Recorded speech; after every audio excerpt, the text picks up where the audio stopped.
Ce ne sont ni les capacités intellectuelles, ni une éducation distinguée qui opéreront les miracles dans notre Église.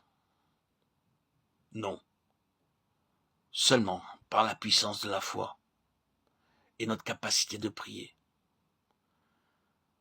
Être dans une consécration complète, une humilité entière est la clé pour la transformation intérieure de notre Église, pour notre propre transformation, l'oubli complet de nous-mêmes, pour ne penser qu'à la gloire de Dieu. Avoir un désir insatiable et constant de recevoir la plénitude de Dieu en soi est la clé. Tels sont les hommes qui pourraient enflammer l'Église de Dieu, non pas d'une manière bruyante, vulgaire, récréative, mais avec une chaleur intense et paisible qui pénètre, font tout et met tout en mouvement pour la gloire de Dieu. Dieu peut opérer des miracles si l'homme préparé se présente.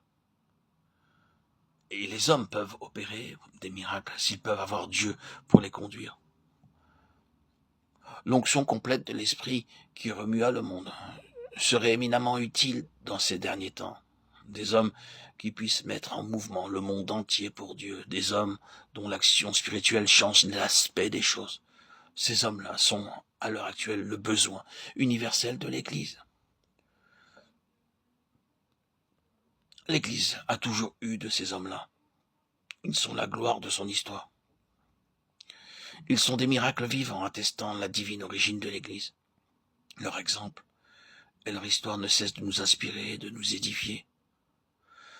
Notre prière doit être que leur nombre et leur puissance soient multipliés. Ce qui a été fait dans le passé, dans le domaine spirituel, peut encore être fait. Et mieux, fait de nos jours. C'était la pensée de Christ quand il disait « En vérité, je vous le dis, celui qui croit en moi fera les œuvres que je fais. Il en fera même de plus grandes, parce que je vais à mon Père. » Le passé n'a pas épuisé les possibilités et les occasions de faire de grandes choses pour Dieu.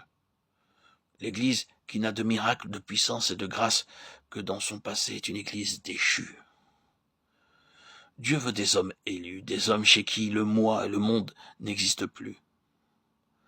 Ayant été chassés par la crucifixion, par une banqueroute qui ait tellement ruiné le moi et le monde, qu'il n'y ait plus ni espoir ni désir, qu'ils ne reviennent jamais. Des hommes qui, par cette ruine et cette crucifixion, aient consacré à Dieu des cœurs parfaits. Prions ardemment pour que les promesses de Dieu par rapport à la prière soient pleinement réalisées. Et je terminerai le cycle de tous ces audios consacrés à la prière par les paroles de Martin Luther. J'estime que mes prières sont plus fortes que le diable lui-même. Si tel n'était le cas, Luther aurait eu une bien autre carrière. Et cependant les hommes ne veulent pas voir et reconnaître les miracles puissants que Dieu a opérés en ma faveur.